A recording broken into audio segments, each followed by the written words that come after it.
নমস্কার, শিক্ষাবিজ্ঞান class 11 semester 1-এর আরও একটা ক্লাসে তোমাদের সকলকে স্বাগত জানাই। আমরা গ্রুপ এ ইউনিট 1টা কভার করছিলাম, তার মধ্যে আমাদের অলরেডি চ্যাপ্টার এ চ্যাপ্টার বি কমপ্লিট হয়ে গেছে। আজকে আমরা চ্যাপ্টার সিটা দেখব। চ্যাপ্টার সি আছে ফ্যাক্টরস অফ এডুকেশন। তো তোমরা যারা আগের যে ক্লাসগুলো হয়েছে সেগুলো তারা দেখোনি, তারা ওইগুলো দেখে এসো আগে। আর যদি তুমি অলরেডি দেখে ফেলো তো কংগ্রাচুলেশন, তুমি অনেকটাই আগে শিখছো। ঠিক আছে, তো আগের ভিডিওতে আমরা কি দেখেছিলাম বা আগের ক্লাসে আমরা কি আলোচনা করেছিলাম? আগের ক্লাসে আমরা আলোচনা করেছিলাম শিক্ষার বিশেষ লক্ষ্য, সাংবিধানিক মূল্যবোধ, গণতন্ত্র, ধর্মনিরপেক্ষতা। এই যে বিষয়টা আছে এইগুলো আমরা আগের ক্লাসে কভার করেছিলাম। আজকের ক্লাসে আমরা দেখব শিক্ষার বিভিন্ন উপাদানসমূহ। শিক্ষার যে উপাদানগুলো আছে বা ফ্যাক্টরস অফ এডুকেশন যেগুলো আছে, সেই সমস্ত বিষয়গুলো আজকের ভিডিওতে আমরা কভার করব। তো এখানে দেখা যাচ্ছে যে শিক্ষার উপাদান সম্পর্কে আজকে আমরা জানবো, শিক্ষক সম্পর্কে জানবো, শিক্ষার্থী, পাঠ্যক্রম, বিদ্যালয়। এই যে 4টি উপাদান আছে শিক্ষার, এই 4টি উপাদান সম্পর্কে আজকে আমরা জানবো। তো শিক্ষার উপাদান, এই যে কথাটা বলা হচ্ছে, শিক্ষার উপাদান অ্যাকচুয়ালি কী? তো এইটা সম্পর্কে আমরা একটু দেখে নিই, চলো। শিক্ষার উপাদান, এটাকে আমরা একটা উদাহরণ দিয়ে আমরা বুঝতে পারি, খুব কমন একটা উদাহরণ যেটা সমস্ত টিচাররাই প্রোভাইড করে থাকেন। সেটা হচ্ছে একটা যে গাড়ি থাকে না, 4 চাকা গাড়ি থাকে, সেই যে গাড়িকে নিয়ে যে একটা উদাহরণটা আছে, সেই উদাহরণটা দিলে তোমরা খুব সহজেই বুঝতে পারবে। একটা 4 চাকা গাড়ি বলো বা বাস বলো, তো সেটাকে চলতে গেলে কী হয়, 4টে চাকার প্রয়োজন হয়, তাই না? তো 4টে চাকার মধ্যে যদি কোনো একটা চাকা যদি না থাকে তাহলে সেই গাড়িটা কী হবে, ঠিকঠাকভাবে চলবে না, তাই তো? তেমনই বলা হচ্ছে শিক্ষা হলো এমন একটা প্রক্রিয়া যার মধ্যে 4টি উপাদান থাকতেই হবে, শিক্ষার যে প্রক্রিয়াটা। তো এই 4টি উপাদান কী কী? এই 4টি উপাদান হচ্ছে শিক্ষক, একটা হচ্ছে শিক্ষার্থী, 2 নম্বর হচ্ছে শিক্ষক, তারপর হচ্ছে পাঠ্যক্রম, আরেকটা হচ্ছে বিদ্যালয় বা একটা উপযুক্ত পরিবেশ। এই 4টি উপাদান একটা শিক্ষা প্রক্রিয়াকে পরিচালনা করার জন্য অবশ্যই প্রয়োজন। তো এর মধ্যে এখানে আর কি বলা হচ্ছে, দেখো, এই যে 4টি উপাদান আছে, এই 4টি উপাদানকে আবার মানে দুভাগে ভাগ করা হয়েছে। তো দুভাগে ভাগ করেছে। একটা ভাগ কি, একটা হচ্ছে মানবীয় উপাদান বা সক্রিয় উপাদান, আরেকটা হচ্ছে অমানবীয় উপাদান বা নিষ্ক্রিয় উপাদান।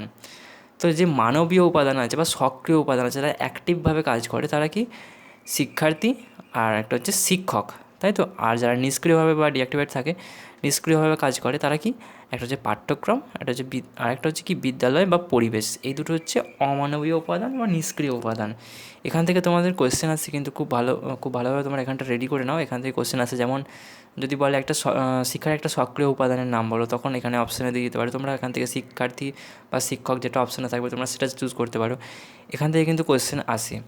তাহলে শিক্ষার উপাদান বলতে আমরা কী বলছিলাম, শিক্ষার যে প্রক্রিয়াটা সেটাকে পরিচালনা করার জন্য যে আমাদের মানে যে বিষয়গুলো আমাদের প্রয়োজন, মানে যেটা ছাড়া শিক্ষার কার্যক্রম যেটা আছে ওটাকে পরিচালনা করা সম্ভব হবে না, সেগুলো হচ্ছে শিক্ষার উপাদান। এই 4টি উপাদান আমরা শিক্ষার দেখতে পাই। তো এই 4টি উপাদান সম্পর্কে আমরা এই ভিডিওতে কিছুটা কিছু করে আলোচনা করব বিস্তারিত। চলো দেখে নিই। প্রথমে আছে শিক্ষার্থী। শিক্ষার্থী বলতে কী বোঝায়? শিক্ষার্থী হচ্ছে শিক্ষার যে প্রক্রিয়াটা তার হচ্ছে একদম প্রধান উপাদান। মানে যদি শিক্ষার্থী না থাকে তাহলে শিক্ষা প্রক্রিয়াটাই থেমে যাবে। শিক্ষার্থী হচ্ছে একটা শিক্ষার প্রধান উপাদান বা কেন্দ্রবিন্দু বলা চলে, তাই তো? তোমরা যে শিখছো, তোমরা যে ভিডিওটা দেখছো, তোমরা হচ্ছে শিক্ষার্থী। তো তোমরাই যদি না থাকো তাহলে এই যে শিক্ষার বাকি উপাদানগুলো আছে সেগুলো কিন্তু কোনো কাজের হবে না। যদি না থাকে, শিক্ষার্থী না থাকলে শিক্ষকের কাজটাই কী হবে? শিক্ষক কাকে শেখাবে?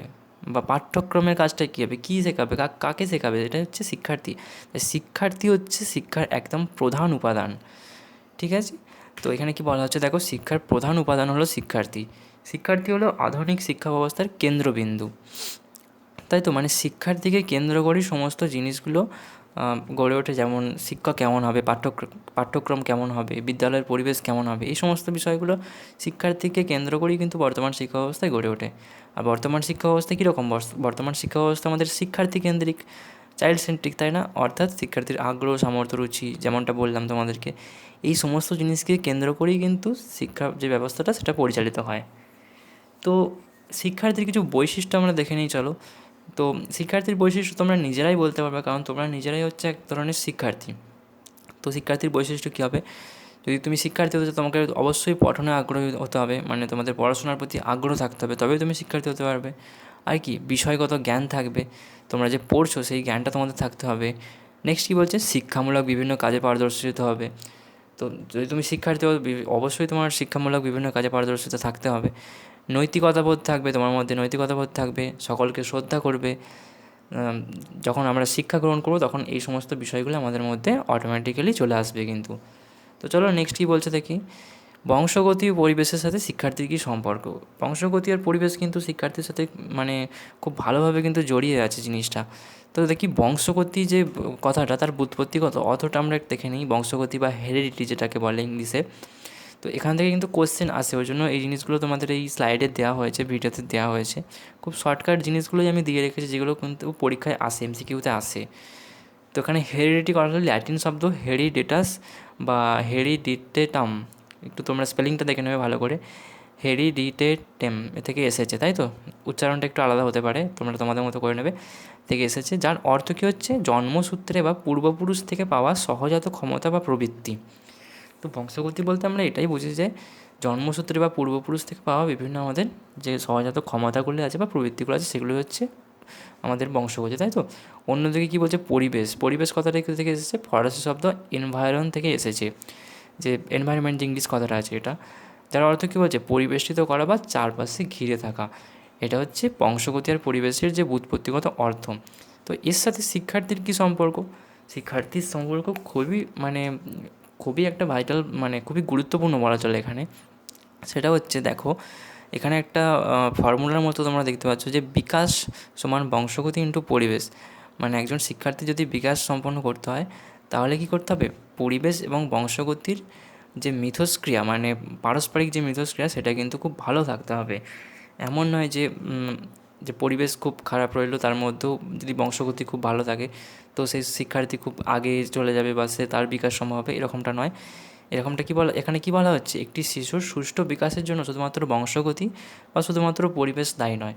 মানে কোনো একটা জিনিস কিন্তু দায়ী নয়, দুটো জিনিসকেই এখানে পারস্পরিকভাবে কাজ করতে হবে, মিথস্ক্রিয়া করতে হবে, তবেই একজন শিশুর সে একজন ভালো বিকাশ বা তার সার্বিক দিকের বিকাশ সম্ভব হবে। তো ধরো এখানে একটা যদি আমরা উদাহরণ দেখি, যে কোনো একটা শিশু সে খুব ভালো বংশগতি, মানে তার ভালো বংশ দেখেছে, মানে সেই তার বংশে কী হচ্ছে, সবাই উচ্চশিক্ষিত, কিন্তু এমন দেখা গেল যে সে যে পরিবেশটার মধ্যে আছে সেটা খুব খারাপ পরিবেশ, মানে সেখানে শিক্ষা উপযুক্ত কোনো পরিবেশ নেই, তাহলে কী হবে, যতই সে উচ্চশিক্ষিত বংশ থেকে আসুক তারপরেও কী হবে, সে কিন্তু উচ্চশিক্ষিত হতে পারবে না, কারণ তার পরিবেশটাই কিন্তু সেরকম নয়। আরেকটা কি দেখা যেতে পারে, ধরো এমন কোনো শিক্ষার্থী যার বংশে বা পরিবারে এমন আছে যে কেউ উচ্চশিক্ষিত নয় বা কেউ শিক্ষিতই নয়, ঠিক আছে, কিন্তু সে যদি কোনো ভালো পরিবেশের মধ্যে পড়ে বা খুব মানে একটা শিক্ষার পরিবেশের মধ্যে, উপযুক্ত শিক্ষার পরিবেশের মধ্যে থাকে, তখন কী হবে, তখন কিন্তু তার যে পরিবারের মধ্যে কেউ শিক্ষিত ছিল না সেটা হওয়া সত্ত্বেও কিন্তু সে আগে এগিয়ে যাবে বা তার বিকাশ কিন্তু সম্ভব হবে। এই যে বিষয়টা, এটাই হচ্ছে পরিবেশ আর বংশগতির সাথে শিক্ষার্থীর যে সম্পর্ক, ঠিক আছে। নেক্সট দেখবো আমরা শিক্ষক, দ্য টিচার। তো শিক্ষক কী করবেন, শিক্ষক হচ্ছে এই যে শিক্ষা প্রক্রিয়া তার দ্বিতীয় সক্রিয় উপাদান, যিনি কী করেন, শিক্ষার্থীকে জ্ঞান প্রদান করেন এবং তার সুপ্ত সম্ভাবনাকে জাগিয়ে তোলেন। শিক্ষক বর্তমান যে আধুনিক যে শিক্ষায় শিক্ষককে কেমনভাবে দেখা হয়, বন্ধু, দার্শনিক এবং পথপ্রদর্শক। আর যে আগে যেমন ছিল, আগে কেমন ছিল, একটা গুরু শিষ্য ভিত্তিক ছিল না, যে শিক্ষককে গুরু হিসেবে ধরা হতো, কিন্তু এখন বর্তমান সময়ে কী হয়েছে, বর্তমান সময়ে সেটা চেঞ্জ হয়ে বন্ধু, দার্শনিক এবং পথপ্রদর্শকের মতো জিনিসটা এসে গেছে। আর এই তিনটেকে একত্রে কী বলা হয় এখানে, সহায়ক বা ফ্যাসিলিটেটর, ঠিক আছে। তো চলো আমরা এই বন্ধু, দার্শনিক এবং পথপ্রদর্শক এইটাকে একটু বিস্তারিত দেখে নিই। বন্ধু মানে এখানে কী বলা আছে, শিক্ষক শিক্ষার্থীর সাথে বন্ধুর মতো আচরণ করবেন, যার ফলে কী হবে, যদি তোমার সাথে কেউ বন্ধুর মতো মেলামেশা করে বা তুমি যখন তোমার কোনো বন্ধুর সাথে মেলামেশা করো, তখন কী হয়, তোমার যে বিভিন্ন সমস্যাগুলো থাকে তুমি সেগুলো শেয়ার করতে পারো, তাই না? তখন মানে এখানে কী বলা হচ্ছে, তাহলে শিক্ষক যদি বন্ধুর মতো আচরণ করে তাহলে কী হবে, শিক্ষার্থীর মধ্যে যে কোনো ধরনের সমস্যা বলো, সেই সমস্যাগুলো কী হবে, সে নির্ভয়ে তার শিক্ষকের সাথে বলতে পারবে বা শেয়ার করতে পারবে। এই বিষয়টা এখানে বলা হচ্ছে।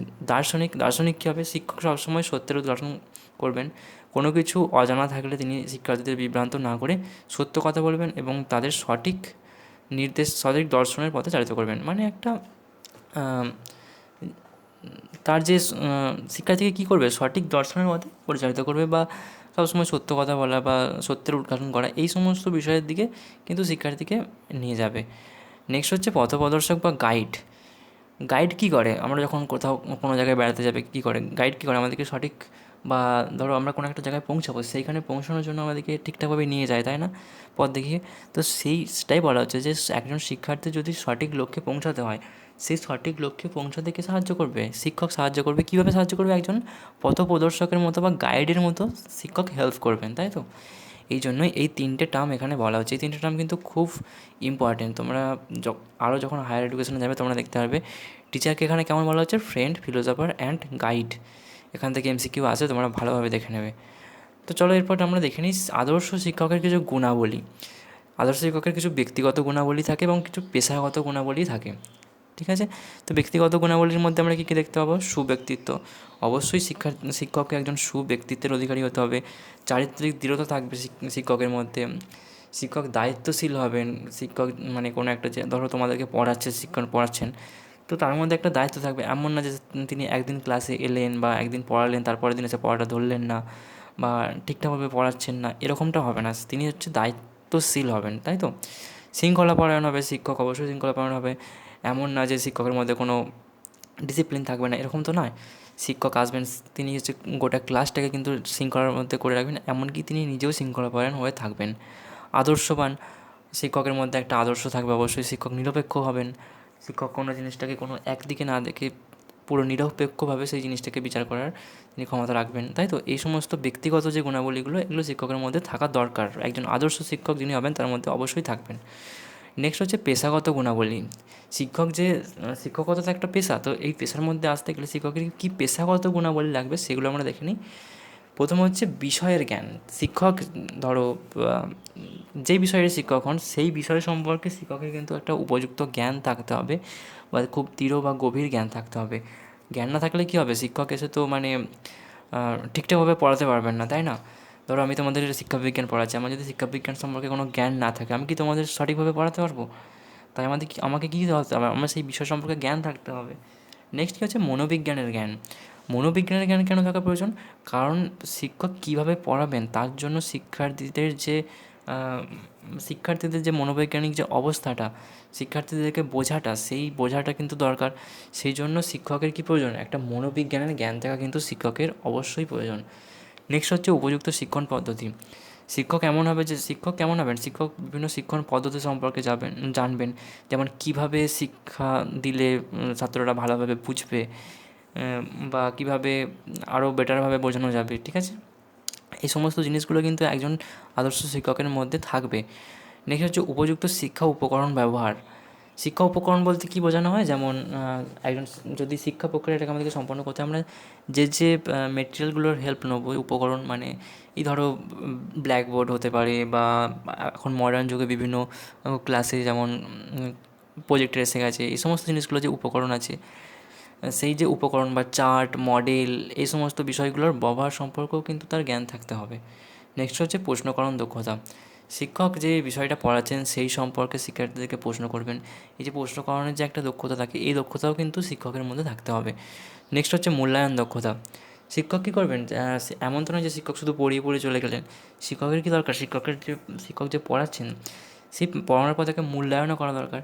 তো বিভিন্ন মূল্যায়ন পদ্ধতি সম্পর্কে তিনি জানবেন, কীভাবে মূল্যায়ন করলে সঠিকভাবে তাদেরকে আরও বেটারভাবে গড়ে তোলা যাবে। এই সমস্ত বিষয়গুলো সম্পর্কে কিন্তু শিক্ষকের জ্ঞান থাকা অবশ্যই দরকার, এবং এই দক্ষতাগুলো কিন্তু শিক্ষকের থাকে, একজন আদর্শ শিক্ষকের কিন্তু থাকে আর থাকা দরকার। নেক্সট হচ্ছে পাঠ্যক্রম। তো আমরা দেখলাম শিক্ষার্থী, শিক্ষক, তাই তো?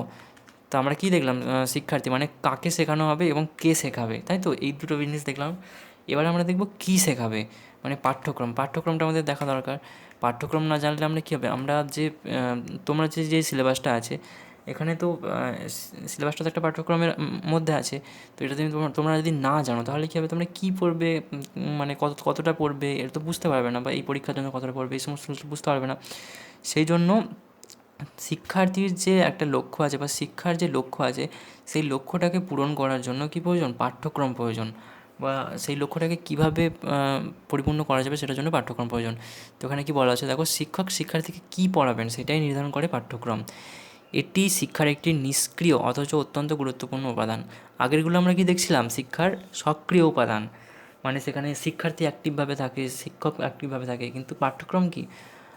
পাঠ্যক্রম যেমন একটা অমানবীয় উপাদান, এখানে কোনো মানুষ থাকছে না, তাই না? এটা অমানবীয়। আর এটা কি নিষ্ক্রিয় উপাদান, কিন্তু অত্যন্ত গুরুত্বপূর্ণ। মানে পাঠ্যক্রম না হলে কিন্তু শিক্ষার প্রক্রিয়া অতটা মানে শিক্ষা প্রক্রিয়াটাকে ফুলফিল করা যাবে না। তো এই পাঠ্যক্রম যে শব্দটা, এই শব্দটার ব্যুৎপত্তিগত আমরা দেখে নিই, চলো ব্যুৎপত্তিগত যে অর্থ সেটা দেখে নিই, কারণ এখান থেকে কিন্তু খুব কোশ্চেন আসে। এই যে পাঠ্যক্রমের যে ইংরাজি প্রতিশব্দ সেটা হচ্ছে কারিকুলাম, তাই তো? কারিকুলাম শব্দটি এসেছে ল্যাটিন শব্দ কুরের থেকে, বা কুরিয়ার থেকে, যেমন হয়তো তোমরা উচ্চারণ করে কুরের বলতে পারো তোমরা, যার অর্থ হচ্ছে দৌড়ের পথ, কোর্স টু রান বা রান অ্যাওয়ে, ঠিক আছে? অর্থাৎ নির্দিষ্ট পথ অনুসরণ করে বা দৌড়ে শিক্ষার্থী তার শিক্ষার নির্দিষ্ট লক্ষ্যে পৌঁছায়, তাকেই পাঠ্যক্রম বলে। মানে অ্যাকচুয়ালি পাঠ্যক্রম বলতে তোমরা বুঝতে পারো, ধরো তোমাদের একটা গোল আছে, ঠিক আছে? তো তোমরা এইখানে পৌঁছতে চাইছো, এই পৌঁছতে যেখানে তোমরা চাইছো সেই সেই যে পৌঁছাবে, তার যে রাস্তাটা অতিক্রম করে তোমরা পৌঁছাবে, সেটাই হচ্ছে পাঠ্যক্রম। মানে যে পথটা অতিক্রম করে তোমরা একটা লক্ষ্যে পৌঁছাবে, সেটাই হচ্ছে পাঠ্যক্রম, ঠিক আছে? আর এখানে বিভিন্ন সংজ্ঞা যেমন দিয়েছেন পাঠ্যক্রমের ধারণা ও প্রকারভেদ সম্পর্কে, যেমন শিক্ষাবিদ হর্নির মতে কী বলছে, শিক্ষার্থী যা কিছু শেখে তাই হলো পাঠ্যক্রম। আধুনিক পাঠ্যক্রম শুধু পাঠ্য বইয়ের মধ্যে সীমাবদ্ধ নয়, বরং শিক্ষার্থীর দৈহিক, মানসিক, সামাজিক ও নৈতিক বিকাশে সাহায্যকারী যাবতীয় অভিজ্ঞতার সমাহারই হলো পাঠ্যক্রম, তাই তো? তো আমরা একটা খুব ভালোভাবে জিনিসটাকে বোঝার চেষ্টা করবো এখানটা একটা প্রেজেন্টেশনের মাধ্যমে। দেখো, এই যে কয়েকটা সার্কেল তোমরা এখানে দেখতে পাচ্ছ, একটা, দুটো, তিনটে, চারটে, ঠিক আছে? তো এখানের মধ্যে তোমরা দুটো জিনিস বুঝতে পারবে যেটা তোমাদের পরীক্ষায় আসে, একটা হচ্ছে পাঠ্যক্রম আর পাঠ্যসূচির মধ্যে পার্থক্য। দুটো কিন্তু শব্দ এখানে আছে, একটা হচ্ছে পাঠ্যক্রম আর একটা হচ্ছে পাঠ্যসূচি। তো তোমরা যে সিলেবাস যেটাকে বলছো সেটা হচ্ছে পাঠ্যসূচি, আর সিলেবাসটা যার আন্ডারে আসে সেটা হচ্ছে পাঠ্যক্রম, তাই তো? এই দুটোর মধ্যে পার্থক্যটা তোমাদের আজকে আমি বুঝিয়ে দেবো, আর যাতে এমনভাবে বোঝাবো যাতে ক্লিয়ার হয়ে যায় জিনিসটা। তো তোমরা তোমাদের যদি এই যে 11-এ তোমরা এখন পড়ছো, তোমাদের বইয়ের দেখবে প্রথম দিকে পাতাতেই ওখানে সিলেবাসটা দেওয়া আছে, বা তোমরা সিলেবাস ডাউনলোড করেছো হয়তো। তো ওই যে তোমরা পড়ছো, যে তোমরা কী কী পড়ছো, বিষয়গুলি কী কী আছে, এই আমি তোমাদের আজকে মানে চ্যাপ্টার সি পড়াচ্ছি, তাই তো? তো এগুলো কিসের মধ্যে আছে? এগুলো সিলেবাসের মধ্যে আছে বা পাঠ্যসূচির মধ্যে আছে। আর এই পাঠ্যসূচিটা কার মধ্যে আছে? পাঠ্যক্রমের মধ্যে আছে। তো দেখো এখানে একবারে যে বাইরের যে সার্কেলটা তোমরা দেখতে পাচ্ছ, এটা হচ্ছে পাঠ্যক্রম, ঠিক আছে? এটা হচ্ছে একদম একটা ওয়াইডার কনসেপ্ট, মানে খুব বৃহত্তর এক অর্থে এটা, ঠিক আছে? পাঠ্যক্রম।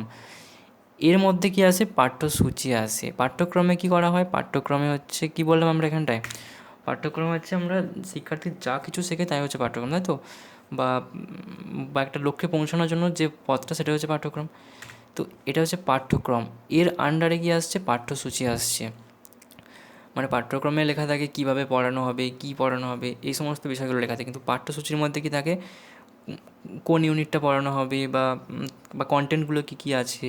যেমন তোমাদের group A unit 1 chapter A B C আছে, এটা হচ্ছে পাঠ্যসূচি বা সিলেবাস, তাই তো?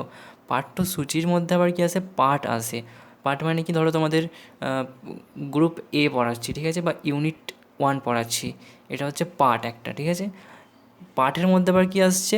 বিষয়বস্তু এসে যাচ্ছে। মানে ধরো ইউনিট 1-এর মধ্যে তোমাদের আমি চ্যাপ্টার সি পড়াচ্ছি, তো এই চ্যাপ্টার সি যেটা, সেটা হচ্ছে তোমাদের বিষয়বস্তু। চ্যাপ্টার সি এর মধ্যে আছে তোমাদের যেমন পড়াচ্ছি ফ্যাক্টরস অফ এডুকেশন, তো এটা হচ্ছে বিষয়বস্তু। এটা বিষয়বস্তু হয়ে গেলো। পাঠ কী হলো? ইউনিট 1টা পাঠ। আর পাঠ্যসূচি কী? যে পুরো হোল যে সিলেবাসটা আছে সেটা হচ্ছে পাঠ্যসূচি। আর পাঠ্যক্রমটা কী আছে? কীভাবে পড়াতে হবে, কেমনভাবে পড়াতে হবে, এই যে একটা যে কারিকুলাম আছে, সেটা হচ্ছে পাঠ্যক্রম, তাই তো? এই জিনিসটা তোমরা ভালোভাবে বুঝে নাও। তোমরা এই যে চার্টটা বা এই যে ছবিটা আছে, এই ছবিটা থেকে তোমরা জিনিসটা ভালোভাবে বুঝতে পারবে। তো এটাকে একটু, এখানে কী লেখা আছে আমরা দেখে নিই। পাঠ্যক্রম হলো একটি শিক্ষা ব্যবস্থার সামগ্রিক পরিকল্পনা, যেখানে শিক্ষার লক্ষ্য, বিষয়বস্তু, শিক্ষাদান পদ্ধতি, মূল্যায়ন, সহপাঠ্যক্রমিক কার্যাবলী অন্তর্ভুক্ত থাকে। তো দেখো, তোমাদের বইয়ের মধ্যে কিন্তু আজ পাঠ্যসূচি আছে, তাই তো? মানে সিলেবাস আছে, কিন্তু সিলেবাসে তোমাদের এইসব কিছু লেখা নেই যে শিক্ষার লক্ষ্য কী হবে, শিক্ষার বিষয়বস্তু কী হবে, কীভাবে তোমাদেরকে পড়ানো হবে, কী মূল্যায়ন পদ্ধতি ফলো করা হবে, এই সমস্ত কিছু কিন্তু তোমাদের সিলেবাসের মধ্যে লেখা নেই। ওটা সিলেবাসের মধ্যে থাকে না, ওটা হচ্ছে পাঠ্যক্রমের মধ্যে থাকে বা কারিকুলামের মধ্যে থাকে, তাই তো? আর পাঠ্যসূচির মধ্যে, সিলেবাসের মধ্যে কী থাকে? সিলেবাসের মধ্যে থাকে যে কোন নির্দিষ্ট বিষয় বা কোন কোর্সে কী কী অধ্যায় পড়ানো হবে, মানে কোন কোন ইউনিটগুলো পড়ানো হবে, তোমাদের কী চ্যাপ্টার থাকবে, এই সমস্তগুলো হচ্ছে পাঠ্যসূচি। আর পাঠ্যসূচির ভেতরে এক একটা অধ্যায়, যেমন ইউনিট 1, ইউনিট 2, এগুলো কি? এগুলো হচ্ছে একটা একটা পাঠ। আর পাঠের মধ্যে যেগুলো থাকে চ্যাপ্টার এ বি সি, এগুলো কি? এগুলো হচ্ছে বিষয়বস্তু, তাই তো? খুব ইজি জিনিসটা, মানে কমপ্লিকেটেড করো না তোমরা, খুব সহজভাবে বোঝার চেষ্টা করো। নেক্সট হচ্ছে পাঠ্যক্রমের প্রকারভেদ। মানে এই যে কারিকুলাম আছে, কারিকুলামের কিন্তু আবার ভাগ আছে কতগুলো। এখানে 3টে ভাগ আমরা দেখতে পাই, যেমন হচ্ছে একটা হচ্ছে লিখিত পাঠ্যক্রম, একটা হচ্ছে লুকায়িত বা অব্যক্ত পাঠ্যক্রম, আর একটা হচ্ছে বাতিল পাঠ্যক্রম। তো রিটেন কারিকুলাম বা লিখিত পাঠ্যক্রম কি? যে পাঠ্যক্রম লিখিত আকারে থাকে এবং নির্দিষ্ট লক্ষ্য অর্জনে সাহায্য করে, তাই তো? এটা হচ্ছে লিখিত পাঠ্যক্রম। আর হিডেন কারিকুলাম কি? এটা হচ্ছে লিখিত অবস্থায় থাকে না। যে কারিকুলাম যেটা প্রকাশ করা হয় তার মধ্যে কোনো রকম লিখিত অবস্থায় থাকে না, কিন্তু এটা আবার শিক্ষার্থীদের মধ্যে কিন্তু পরোক্ষভাবে শিক্ষার্থীরা শিখে যায়, বা এটা কিন্তু এগুলো কিন্তু দরকার। তো এটা হচ্ছে লুকায়িত বা হিডেন কারিকুলাম, মানে কোনো রকম উল্লেখ থাকে না, কিন্তু এই জিনিসগুলো শিক্ষার্থীর মধ্যে চলে আসে বা শিক্ষার্থী শিখে যায়, ঠিক আছে? যেমন এর একটা উদাহরণ দিলে তোমরা বুঝতে পারবে, বিদ্যালয়ের বিভিন্ন নিয়ম কানুন, এগুলো তো তোমাদের কোথাও লেখা থাকে না, তাই না? শিক্ষকের আচরণ, শিক্ষক কীভাবে আচরণ করবে, শিক্ষার্থীর আচরণ কেমন হবে, বা শিক্ষার্থী কী কী মূল্যবোধ শিখবে, এই সমস্ত জিনিসগুলো কিন্তু কোনো পাঠ্যক্রমের মধ্যে বলো বা সিলেবাসের মধ্যে কোথাও লেখা থাকে না, তাই তো? কিন্তু এই জিনিসগুলো কিন্তু মানে শিক্ষার্থী তো শেখে, নর্মালি শেখে। তো এগুলি হচ্ছে লুকায়িত পাঠ্যক্রম। আরেকটা হচ্ছে বাতিল পাঠ্যক্রম। বাতিল পাঠ্যক্রম কেমন হয়? যে বিষয়গুলি অপ্রাসঙ্গিক হওয়া বা বর্তমান সমাজের জন্য অপ্রয়োজনীয়, বা এমনও হতে পারে যে কিছু কিছু জিনিস দেখবে তোমাদের বইয়ের মধ্যে থাকতে পারে, যেগুলো শিক্ষক কী করছে, যে সেগুলো না পড়িয়ে সেগুলো স্কিপ করে চলে যাচ্ছে, মানে সেগুলো হচ্ছে বাতিল পাঠ্যক্রম। মানে যে পাঠ্যক্রমটাকে বাদ দিয়ে দেওয়া হয়, যেটাকে অপ্রয়োজনীয় বা অপ্রাসঙ্গিক মনে করে যেটাকে বাদ দিয়ে দেওয়া হয়, সেটাই হচ্ছে নাল কারিকুলাম বা বাতিল পাঠ্যক্রম। এই 3টে হচ্ছে পাঠ্যক্রমের প্রকারভেদ। এখান থেকে কিন্তু কোয়েশ্চেন আসে। আমি এই পিপিটির মধ্যে বা স্লাইডের মধ্যে সেগুলোই রেখেছি যেখান থেকে কোয়েশ্চেন আসে, কোনো রকম মানে এক্সট্রা রাখিনি। তো এখানে বলতে পারো তোমরা বাতিল পাঠ্যক্রমটাকে কিছুটা ফলো করেছি এখানে। নেক্সট হচ্ছে পরিবেশ বা বিদ্যালয়। তো আমরা এর আগে 3টে দেখলাম, যেগুলি 3টে যে মানে উপাদানগুলো আছে শিক্ষার, সেগুলো দেখলাম। এবার সর্বশেষ যে উপাদানটা, সেটা হচ্ছে পরিবেশ বা বিদ্যালয়। তো দেখো, শিক্ষার্থী, শিক্ষক, পাঠ্যক্রম, এই সমস্ত জিনিসগুলোকে ফুলফিল করার জন্য কিন্তু আরেকটা উপাদান চাই, সেটা হচ্ছে পরিবেশ বা বিদ্যালয়। মানে যেখানে হচ্ছে শিক্ষার্থী বা যেই পরিবেশের মধ্যে থেকে বা কোথায় থেকে শিক্ষার্থী যে সেই জিনিসগুলোকে শিখবে, বা শিক্ষক সেই জিনিসগুলোকে শেখাবেন, বা পাঠ্যক্রমটাকে ইমপ্লিমেন্ট করা হবে সেখানে। তো তার জন্য কিন্তু একটা বিদ্যালয় চাই বা পরিবেশ চাই, শিক্ষার পরিবেশ চাই, ঠিক আছে? শিক্ষক এবং শিক্ষার্থীর মধ্যে পাঠ্যক্রমকে কেন্দ্র করে মিথস্ক্রিয়া বা শিক্ষাদান প্রক্রিয়া যেখানে সম্পন্ন হয়, সেটি হলো বিদ্যালয় বা পরিবেশ, ঠিক আছে? আর কি বলা হচ্ছে, শিক্ষায় বিদ্যালয়ের ভূমিকা। আধুনিক শিক্ষাবিদ জন ডিউই এর মতে বিদ্যালয় হলো সমাজের একটি ক্ষুদ্র সংস্করণ। এই যে সংজ্ঞাটা, এই সংজ্ঞাটা কিন্তু খুব আসে পরীক্ষায়, তোমরা এটাকে ভালোভাবে মনে করে নাও। জন ডিউইর মতে বিদ্যালয় কি? বিদ্যালয় হলো সমাজের একটি ক্ষুদ্র সংস্করণ, তাই তো? ইংরাজিতে যদি বলি আমরা, school is a simplified, purified and better balance society. এটা কিন্তু এমসিকিউ তোমাদের খুব আসে, তোমরা কিন্তু এটাকে ভালোভাবে মানে মুখস্থ করে নাও বা ভালোভাবে বুঝে নাও জিনিসটাকে। এটা জন ডিউই বলেছেন। তো নেক্সট আমরা কি দেখবো এখানে, শিক্ষার্থী পরিবার থেকে সমাজে প্রবেশের আগে বিদ্যালয় নামক এই সরল, মার্জিত এবং নিয়ন্ত্রিত সমাজে প্রবেশ করে। বিদ্যালয়ের পরিবেশ শিক্ষার্থীর মধ্যে সামাজিক রীতিনীতি, শৃঙ্খলা, সহযোগিতা এবং মূল্যবোধের বিকাশ ঘটায়, যা তাকে ভবিষ্যৎ জীবনের জন্য সুনাগরিক হিসেবে গড়ে তুলতে সাহায্য করে। অবশ্যই আমরা আমরা যে 12 বছর বা 14 বছর ধরে যে পড়াশোনাটা করছি আমরা, তো এটা কী হচ্ছে, আমরা একটা সমাজে, ধরো একটা প্রপার সমাজে যাওয়ার আগে আমরা এখানে কী করছি, আমরা এখানে জিনিসটাকে প্র্যাকটিস করে নিচ্ছি, যে বিভিন্ন সমাজের রীতিনীতিগুলো আছে, শৃঙ্খলাগুলো আছে, এগুলো আমরা বিদ্যালয়ের মধ্যে থেকেই কিন্তু আমরা শিখে যাচ্ছি। তাই জন ডিউই কী বলেছেন, বিদ্যালয় হলো একটি সমাজের ক্ষুদ্র সংস্করণ। মানে সমাজে গেলে আমরা যেমন যে জিনিসগুলো আমরা করতে পারবো, তার একটা মিনি ভার্সন বলো বা মিনিয়েচার ভার্সন বলো, সেটা হচ্ছে বিদ্যালয়।